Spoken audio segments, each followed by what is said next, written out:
Hello friends, कैसे हो? I hope आप अच्छे होंगे। हम इस वीडियो के अंतर्गत देख रहे हैं, ये आपके कलाम प्री रीड का हिंदी का मॉडल पेपर है जो आपके रीड लेवल फर्स्ट और दोनों के लिए इम्पोर्टेंट रहेगा। तो इसमें देख लेते हैं किस प्रकार के क्वेश्चन बने हैं और जो परीक्षा की दृष्टि से इम्पोर्टेंट भी है। ठीक है, और जिन्होंने भी चैनल को सब्सक्राइब नहीं कर रखा है वो ज़रूर कर लें, क्योंकि इस प्रकार के हम वीडियो पर डे हम अपलोड कर ही रहे हैं। ठीक है, जैसा आप देख पा रहे होंगे, तो बेनिफिट ही मिलेगा अगर करते हो तो। जैसे कि आपको एक गद्यांश दे रखा है, ठीक है, यानी जो 30 क्वेश्चन होंगे ना आपके, इसमें देखो 15 क्वेश्चन तो आपके ग्रामर के होंगे, 15 क्वेश्चन आपके टीचिंग मेथड, इस प्रकार 30 क्वेश्चन होंगे। तो 31 नंबर क्वेश्चन से लेकर और जो 35 तक है एक आपको गद्यांश दे रखा है, इसको एक बार रीड कर लीजिएगा, क्योंकि इन्हीं से संबंधित शब्द देकर पूछा जाता है क्वेश्चन। तो जैसे 31 नंबर क्वेश्चन है, इसमें पूछा है गद्यांश में प्रयुक्त निम्न समस्त पदों में किसमें कर्मधारय समास होगा। अगर आप इन सभी ऑप्शनों को देखेंगे तो गोधन में है समास हो जाएगा कर्मधारय। हालांकि देखा जाए गोधन यानी अगर इसका समास विग्रह करेंगे तो गो धन के लिए इस प्रकार का बनेगा। हम कहेंगे जो धन के लिए ये गो है विशेषण का काम करेगा, और इसकी आप विशेषता तो जानते होंगे। कहीं ना कहीं ये जो आपका कर्मधारय समास होता है ना, ये तत्पुरुष समास का एक भेद होता है। और हम जानते हैं कर्मधारय समास में उत्तर पद प्रधान होता है, यानी उत्तर पद में से दूसरा पद प्रधान होता है, ऐसे बोल सकते हैं। और साथ ही साथ आप जानते होंगे इसमें पूर्व पद होता है, वो विशेषण का ही कार्य करेगा। ठीक है, और साथ ही साथ इसमें उपमेय और उपमान की बात की जाती है। साथ ही साथ आप जानते होंगे, एक सेकंड कहाँ भाग रहा है ये, दूसरी बात ये भी की जाती होगी कि यहाँ पर विशेषण विशेष की बात होती है, इसकी यही मोस्टली पहचान होती है। ठीक है, तो ओवरऑल हमने सब कुछ देख लिया है। मैंने समास विग्रह भी कर दिया, ये विशेषण के रूप में कार्य करेगा गो धन के लिए। तो इस प्रकार ऑप्शन नंबर बी सही हो जाएगा। क्वेश्चन नंबर 32 है कि संधि की दृष्टि से बीमेल है, यानी एक तरह से बीमेल है या भिन्न है या अलग है, वो हमें चूज करना है इसमें से। अगर आप इन सभी को देखेंगे तो पवित्र हो जाएगा अलग, क्योंकि इसमें है आपकी अयादि संधि। आप जानते होंगे अयादि संधि में इसका जो संधि कह सकते हैं विग्रह करेंगे कुछ इस प्रकार होगा, या संधि विच्छेद करेंगे तो पो प्लस इत्र, आप जानते होंगे जो प प्लस ओ का अब हो जाएगा। ठीक है, इस प्रकार इसमें पवित्र बन जाएगा। आप जानते होंगे किस प्रकार बनेगा, मैं एक बार इधर कर दूं तो पो प्लस इत्र। तो मैंने बताया था अगर इसमें से ओ अलग करेंगे तो प हलंत हो जाएगा, ओ हो जाएगा, साथ ही साथ में इत्र तो संगी चल ही रहा है। ठीक है, अगर ओ का हम अब कर दें और वो भी हलंत होगा ये, तो ये कुछ इस प्रकार नहीं हो गएगा पूरा ही संधि विच्छेद। ये इस अब अ है ना, इसमें प में मिलेगा, ये पूरा हो जाएगा। ये ई है वह में मिलेगी तो ये वी हो जाएगी, और लास्ट में त्र, इस प्रकार बनेगा पवित्र। ठीक है, हो गया। अब और क्या बताना है आपको? हाँ, ये और बताना है कि व्यवस्था, धात्री और अत्यंत, इनमें कौन सी संधि होगी? तो इनमें हो जाएगी यड़ संधि। अब मैं एक दो करके बता दूँ इनके संधि विच्छेद। जैसे व्यवस्था है, व्यवस्था को हम कहाँ पर ले लें, यहाँ पर ले लें। ये कुछ इस प्रकार बनेगा, वी प्लस अब प्लस स्था, यानी आप ऐसे कह सकते हैं व्यवस्था में दो उपसर्ग है, एक तो वी है, एक अब है और एक स्था धातु है। ठीक है, इसमें दो उपसर्ग हो जाएंगे। अब इसमें संधि इस प्रकार हो जाएगी, जो वह है, क्योंकि इसमें से ई को अलग करेंगे। ठीक है, और प्लस अब प्लस स्था। ठीक है, आगे चलेंगे तो जो वह है वो तो सेम ही उतरेगा, लेकिन ई का यह हो जाता है, ये यड़ संधि की पहचान होती है। ठीक है, आप जाने होंगे, और जो थ्योरी पढ़ते हैं तो इन सभी चीज़ों में आपको जानकारी होगी। अब देखें तो ये दोनों को मिलाएंगे तो व्यय हो जाएगा, और ये आके इसमें मिल जाएगा तो पूरा हो जाएगा। फिर लास्ट में इसमें वता और स्था धातु था, इस प्रकार व्यवस्था बनेगा। ठीक है, बाकी अत्यंत की बात करें तो कहीं ना कहीं ऐसे बना सकते हैं ना, अत्यंत को यहाँ पर ले लिए, जैसे अति प्लस अंत,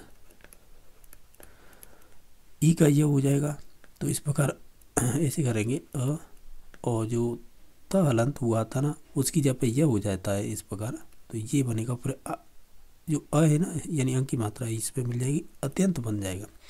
धात्री की बात करें तो धात्री को ले लें यहाँ पे, इसका संधि विच्छेद हो जाएगा धात्र प्लस अंश।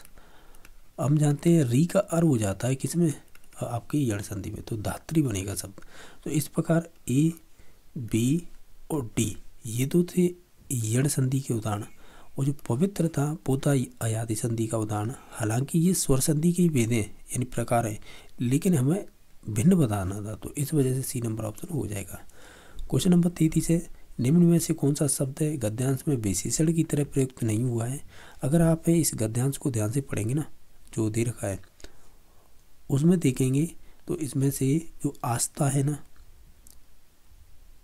जो आस्था है ये आपका विशेषण के रूप में प्रयुक्त नहीं हुआ है जब आप गद्यांश को ध्यान से देखेंगे तब, ठीक है।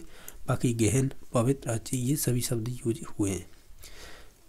क्वेश्चन नंबर 34 है, निम्न में से किस शब्द में एकाधिक उपसर्ग का प्रयोग हुआ है। अगर देखें इन सभी को ऑप्शन को ध्यान से, तो इसमें से ऑप्शन नंबर बी सही हो जाएगा, क्योंकि हम अभी पढ़ के आए हैं जो हमने पिछला क्वेश्चन किया था ना संधि को बेमेल को लेकर जी वाला, तो यहाँ व्यवस्था मैंने क्या बताया था, देखो वी प्लस अब प्लस स्था, यानी इसमें दो उपसर्ग हो जाएंगे वी और अब। तो इस प्रकार इसमें दो उपसर्ग हो जाएंगे वी प्लस अब प्लस स्था धातु का, तो इसमें दो उपसर्ग हो गई है वी और अब। तो हमें यही तो पूछा था क्वेश्चन में कि एक अधिक यानी एक से अधिक उपसर्ग किसमें ज़्यादा है, तो वो व्यवस्था में हो जाएंगे, तो ऑप्शन नंबर बी सही हो जाएगा। बाकी संस्कृति में बात की जाए तो इसमें तो केवल एक ही उपसर्ग है, सम प्लस कृति, ठीक है। बाकी विख्यात की बात की जाए बी प्लस ख्यात, तो इसमें एक ही उपसर्ग है। उपयोग की बात की जाए तो उप प्लस योगी या उप प्लस योग, क्योंकि बाद में तो इसमें प्रत्यय जुड़ा हुआ है, तो इसमें केवल एक ही उपसर्ग है, तो हम ये कहेंगे कि ओवरऑल इसमें दो उपसर्ग थे। क्वेश्चन नंबर 35 है कि किस युग में सभी शब्द पर्यायवाची नहीं है। ये तो सही है गौ के, ये भी धेनु के सही है, ये आपके रोढ़ी के सही है, लेकिन जो पयस्विनी और गाय और देव पगा है ना, ये गलत है, तो ऑप्शन नंबर इसका डी सही हो जाएगा। क्वेश्चन नंबर आपका नेक्स्ट आता है, तो उससे पहले फिर एक गद्यांश दे रखा है जो 36 से लेकर 40 तक इसी गद्यांश से संबंधित आपको क्वेश्चन पूछे जाएंगे। एक बार आप गद्यांश को देख लें, क्योंकि ये राजस्थान की जो आर्ट एंड कल्चर है ना, यानी आर्ट एंड कल्चर बोलते हैं ना, जैसे कहेंगे राजस्थानी कला संस्कृति, उसी से संबंधित एक गद्यांश दिया जाता है और एक पद्यांश, ठीक है। तो वो डिपेंड करता है, जैसे हम ये भाषा फर्स्ट कर रहे हैं, अगर सेकंड करेंगे तो वहाँ पे इनका एक पद्यांश मिलेगा। तो देखिएगा ये गद्यांश है, इससे संबंधित पूछा है 36 नंबर क्वेश्चन कि उनसे विवाद के उद्धार की याचना की रेखांकित शब्द का उपयुक्त अर्थ क्या है।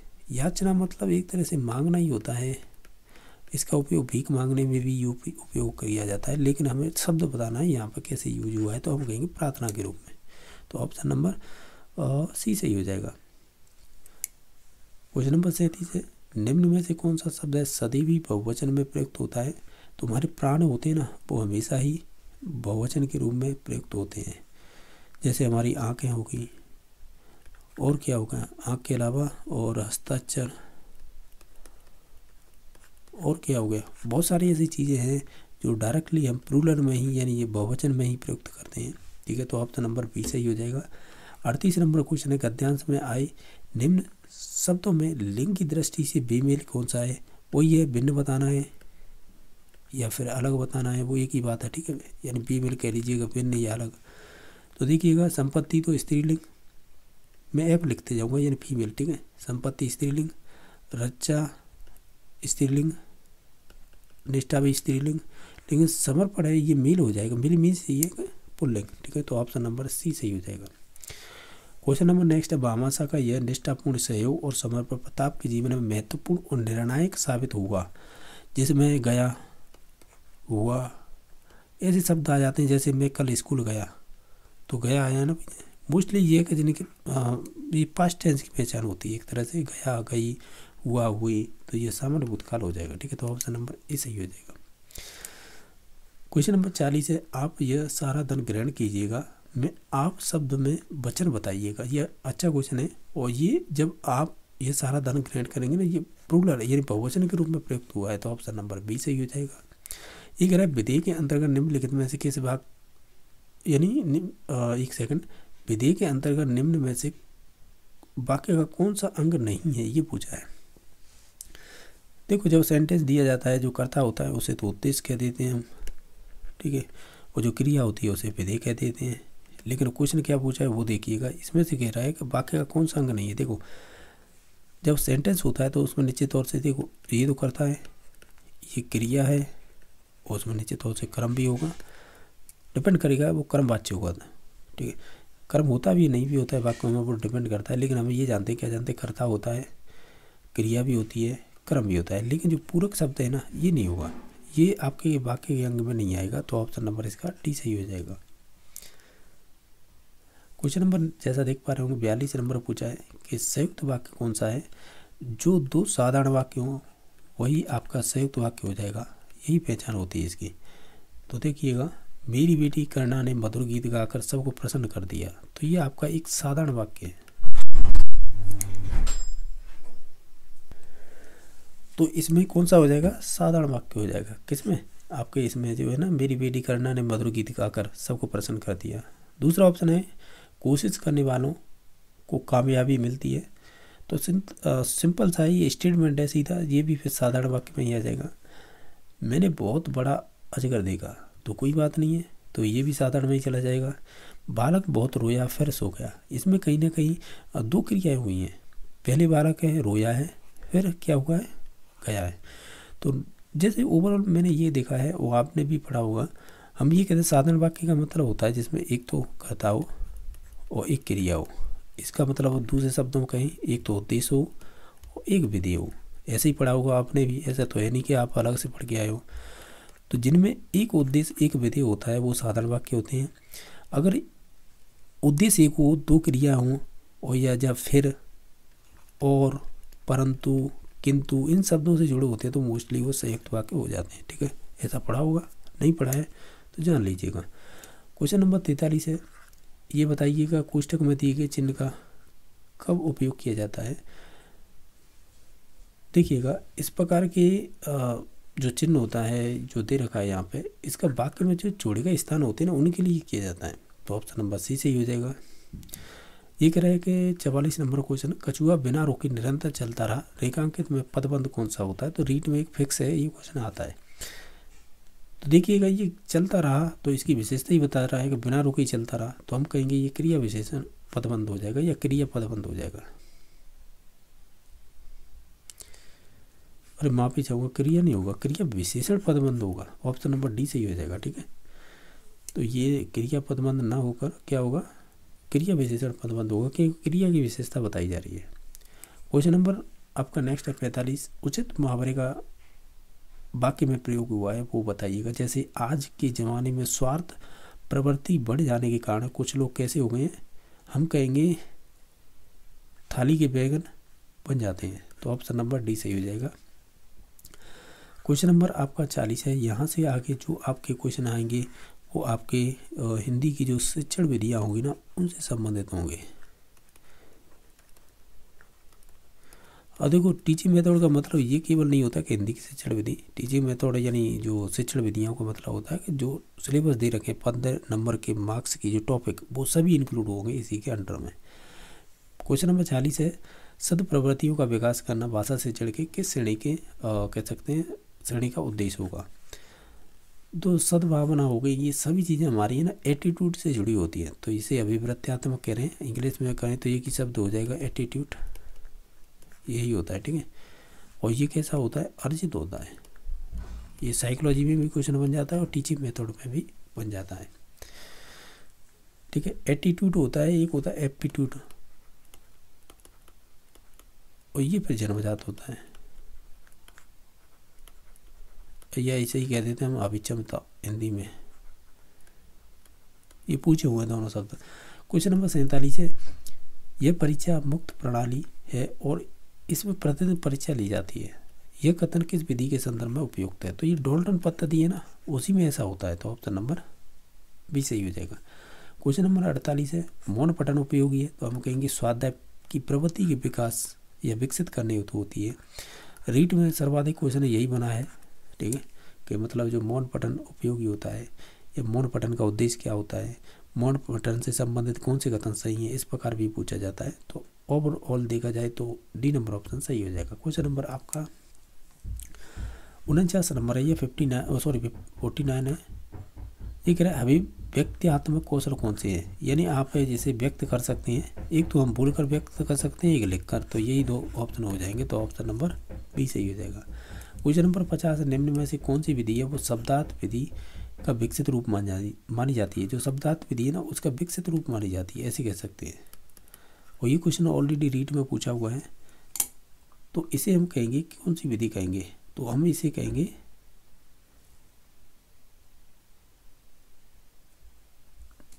व्याख्यान विधि कहेंगे क्या,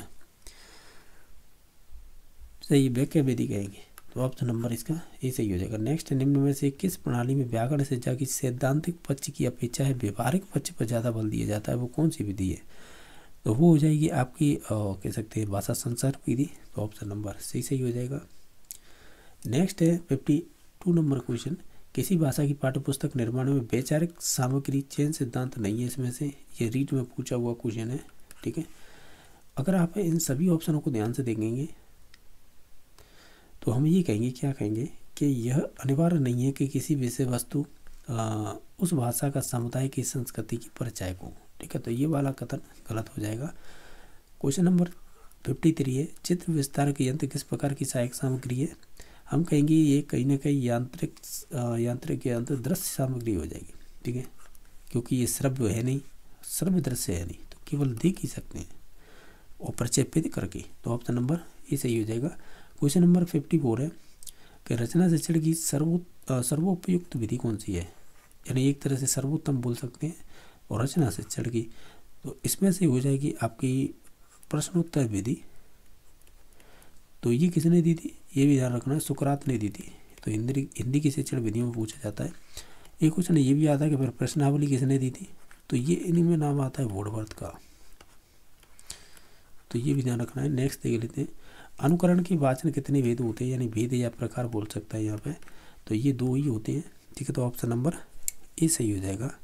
इनके अलावा नेक्स्ट क्वेश्चन देख लेते हैं, सतत एवं व्यापक मूल्यांकन में सह शैक्षिक पक्ष से संबंधित क्रिया कौन सी होगी, यानी जो शिक्षा के अलावा जो चीज़ें होती हैं ना वो सह शैक्षिक में आती हैं, चाहे जैसे कि किसी खेल के थ्रू समझाना, ठीक है, या अन्य एक्टिविटी करवाना बच्चों को, तो वो सह शैक्षिक में ही अंडर में आती है, तो जो वो जीवन कौशल से संबंधित होती हैं, हमारे कार्य शिक्षा से भी, हमारा जो एटीट्यूड होता है वो हमारे एटीट्यूड की जो वैल्यू होती है उनसे सभी से संबंधित हो जाएगा, तो ऑप्शन नंबर डी सही हो जाएगा।